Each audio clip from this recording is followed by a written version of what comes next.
All right, let's talk about one of the most insane power-ups in recent memory. We're going to trace the journey of Sung Jin-woo from solo leveling, a guy who went from being called the world's weakest to, well, a monarch. So picture this, our world, pretty much as we know it. But then one day, bam, these things called gates just start popping up everywhere. And out of them, monsters. Yeah, actual monsters. But the crazy thing is, humanity got an upgrade. Some people started awakening these incredible supernatural powers. And these are the folks who became our only defense. They're called hunters. But here's the thing, not all hunters are created equal, not even close. And among all these superpowered heroes, there was one guy who had a pretty terrible nickname. That quote you're looking at basically says it all. We call him the world's weakest hunter. Not exactly something you'd put on a resume, right? Yeah, that lovely title belonged to our guy, Sung Jin-woo. He was an E-rank hunter, which is like the absolute bottom of the barrel. He was so weak he'd get seriously hurt in dungeons that were basically considered tutorial levels for everyone else. It was a struggle just to survive. So you gotta ask, why would anyone do this job if they're that weak? Well, it wasn't about being a hero or getting famous. For Jin-woo, it was all about his family. His mom was sick with this thing called the eternal sleep disease, and the medical bills were just insane. Plus, he had to support his sister's education. This incredibly dangerous job was literally the only thing he could do to make ends meet. And then, one day, everything changes. His team clears a pretty standard low-level dungeon, but then they find something weird, a hidden entrance. They end up in what's called a double dungeon, and what's inside isn't just a bigger monster. Oh no, it's this terrifying place, the Kartanon Temple, and it has these 3 really cryptic rules carved right into the walls. The rules sound kind of simple, right? Honor the gods, praise the gods, and prove your faith. But they're in a life or death situation, and nobody can figure out what they mean fast enough.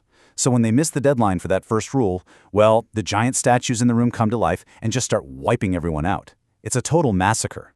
So in the chaos, pretty much everyone who's left bails on him. Jin-woo's left behind, legs totally crushed.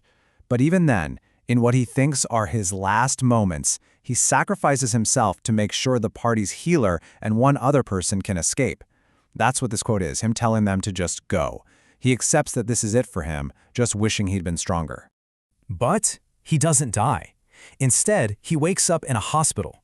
And floating right in front of his face is this screen, like something out of a video game, that nobody else can see. It tells him he completed a secret quest, Courage of the Weak. And because of that, this thing called the system has chosen him to be a player. This is a huge deal because it makes him completely unique. No other hunter has this. So what does being a player actually mean? Well, it comes with one absolutely game-changing ability. See, every other hunter in the world, their power level is set the moment they awaken. It never changes. But Jin-woo, he can get stronger, infinitely stronger. He can literally level up, just like in a game. And his training starts right away with this daily quest. It sounds simple enough, 100 push-ups, sit-ups, squats, and a 10K run. But it's brutal. And here's the kicker. If he fails to do it, even once, the system teleports him to a penalty zone, this freaky desert world where he has to survive against giant, monstrous centipedes. Talk about motivation. And this crazy routine completely transforms him. I mean, look at the difference here. The guy on the left, the scared, weak E-ranker who was always getting hurt, he's gone. The guy on the right is confident, he's strong, he doesn't even need healers anymore because the system just heals him. His power isn't fixed anymore. He's always leveling up, always getting stronger. So with this new power, he starts doing something that would have been a death sentence before, taking on dungeons all by himself. These places that used to almost kill him are now just his personal training grounds. He's just grinding, gaining XP, and climbing up those levels like crazy. And once he starts hitting like level 30 and beyond, the change is just undeniable. His stats are going through the roof, his whole body has changed, and the monsters that used to be a huge threat are now just easy pickings. Yeah, the world's weakest hunter is rapidly becoming someone you do not want to mess with. So all this grinding, all this leveling up, it finally leads to something big. The system gives him a special quest, the one that's going to determine what he becomes. It's the job change quest. This is it. This is the moment that's going to unlock his real power. And this quest is no joke. He has to survive wave after wave of these crazy strong knights and then face their commander, this awesome-looking red knight named Igris. After he finally beats him, this system offers him his new class. But it's not something normal like a mage or an assassin. No, what he gets is something way, way rarer. Something that seems like it was made just for him. And it all comes down to one word. This word right here. Arise. With that single command, he unlocks his true power. He becomes a necromancer. But not just any necromancer. We're talking about a power on a whole different level. He can literally pull the shadows out of the things he's killed and turn them into his own personal, totally loyal army. And who's his first soldier? You guessed it, Igris, the same knight that almost killed him moments before. And from there, his army just grows and grows. He adds powerful monsters like Tank, the Ice Bear, the Orc Shaman Tusk, and yeah, eventually even the shadows of other hunters. He's not just a fighter anymore. He's a general with his own personal, unstoppable army. Okay, so with power like this, you can't really stay hidden for long, right? It's just not possible. The world is about to get a huge shock because Jinwu finally decides it's time to get his rank officially reevaluated. The problem is, the equipment they use to measure a hunter's power, it can't handle him. When they try to measure his magic energy, the devices just break.